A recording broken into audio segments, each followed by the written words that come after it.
এই মেয়েটা কি বলতেছে একটু ধৈর্য সহকারে শুনবেন। আশা করি আপনি শোনার পরে আপনার অন্তরটা শীতল হয়ে যাবে। অবশ্যই যদি ভালো লাগে তাহলে শেয়ার করে দিবেন প্লিজ।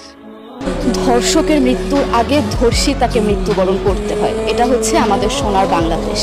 একজন ধর্ষকের জীবনের মূল্যকে এত বেশি যে তাকে ফাঁসির মঞ্চে দাঁড় করা যাবে না। আমরা বাংলাদেশে কয়জন ধর্ষকের নাম জানি যাকে কঠোর থেকে কঠোরতম শাস্তি দেওয়া হয়েছে, যাকে ফাঁসির মঞ্চে দাঁড় করা হয়েছে? আমরা কি আদৌ কেউ জানি? জানি না। অথচ আমরা যারা ধর্ষিত হয়েছে তাদের নাম জানি, অনেক বড়। এই লিস্ট আসলে অনেক বড়, বলে শেষ করা যাবে না।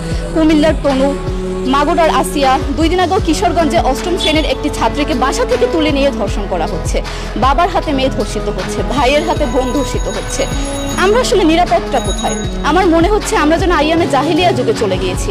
মাঝে মধ্যে মনে হয় এর থেকেও খারাপ সময় আছি আমরা, কারণ ওই যুগে মেয়েরা অ্যাটলিস্ট সম্মান নিয়ে মৃত্যুবরণ করতে পারতো। জন্মের পরপর জ্যান্ত মাটিতে পুঁতে দেওয়া হতো, আর আমাদের ধর্ষণ করে নির্মমভাবে তারপর মৃত্যুবরণ করতে হচ্ছে।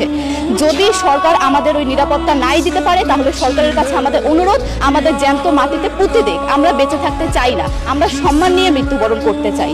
আমরা এই দেশে থাকতে চাই না যে এই দেশে আমাদের কোনো নিরাপত্তা নেই, যে এই দেশে রাস্তা দিয়ে হাঁটলে আমাদের মধ্যে একটা আতঙ্ক কাজ করে, কখন কি না কি হয়ে যায়।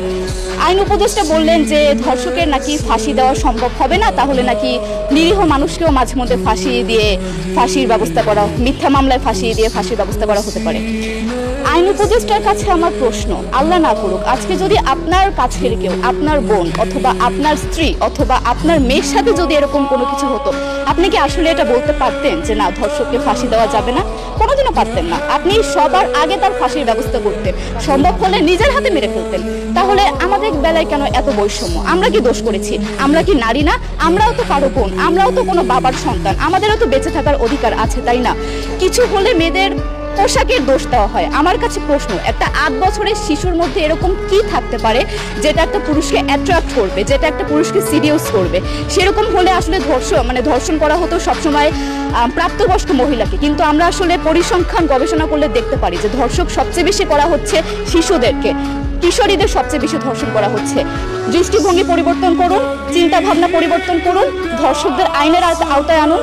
যদি আইন উপদেষ্টা অথবা প্রশাসন যদি ধর্ষকদের শাস্তির ব্যবস্থা না করতে পারে, আমাদের হাতে তুলে দেন, আমরা নিজেদের হাতে শাস্তি দিয়ে দিতে পারবো। এই সাহস আমাদের মধ্যে আছে। বেঁচে থাকার জন্য আমাদের যতটা কঠিন হতে হবে, আমরা কঠিন হওয়ার জন্য প্রস্তুত আছি। আমরা ফাঁসি চাই, ধর্ষকদের কঠোর থেকে কঠোরতম শাস্তি চাই। যতদিন না পর্যন্ত ফাঁসি দেওয়া হবে, যতদিন না পর্যন্ত ধর্ষকদের শাস্তির ব্যবস্থা করা হবে, আমরা আমাদের আন্দোলন অব্যাহত রাখবো। দরকার হলে আমরা শিক্ষা প্রতিষ্ঠান বন্ধ করে দিব, তবুও আমরা থামবো না। এটাই আমাদের দাবি।